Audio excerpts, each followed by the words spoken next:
अधिकची माहिती देण्यासाठी आपल्यासोबत प्रतिनिधी स्वानंद पाटील आहेत। स्वानंद, बीडच्या या सगळ्या प्रकरणामध्ये आता एसआयटीची टीम ही स्थापन करण्यात आलेली असून बसवराज तेली हे केसमध्ये दाखल झालेले आहेत। कधीपर्यंत या संपूर्ण तपासाला सुरुवात होईल आणि या टीम मधले इतर सदस्य नेमके कधीपर्यंत पोहोचतील?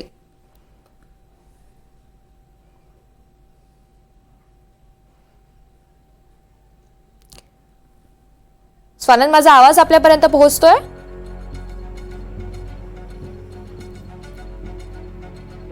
आयपीएस बसवराज तेली जे आहेत ते केस येथे दाखल झालेले आहेत आणि जो येथील शासकीय विश्रामगृह आहे ते येथे काही मिनिटांपूर्वीच पोहोचलेले आहेत आणि आता संपूर्ण प्रकारची तपासणी जी आहे ते बसवराज तेली यांच्या अध्यक्षतेखाली होणार आहे।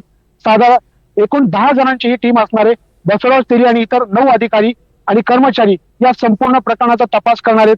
आता नेमकाच जो काही खंडणीचा आणि हत्येचा गुन्हा दाखल आहे यामध्ये काही कनेक्शन आहे का, यासह या संपूर्ण प्रकरणाचा तपास हा आता सीआयडी बरोबरच जे एसआयटी आहे ती देखील करणार आहे आणि या आधीच बीड आणि केज येथे सीआयडीचे 2 पथक हे तपास गेल्या काही दिवसापासून करत आहेत। ऋतुजा, निश्चित, आणि त्यामुळे आज आणि उद्या या सगळ्या संदर्भात सखोल तपास एसआयटी करणार आहे।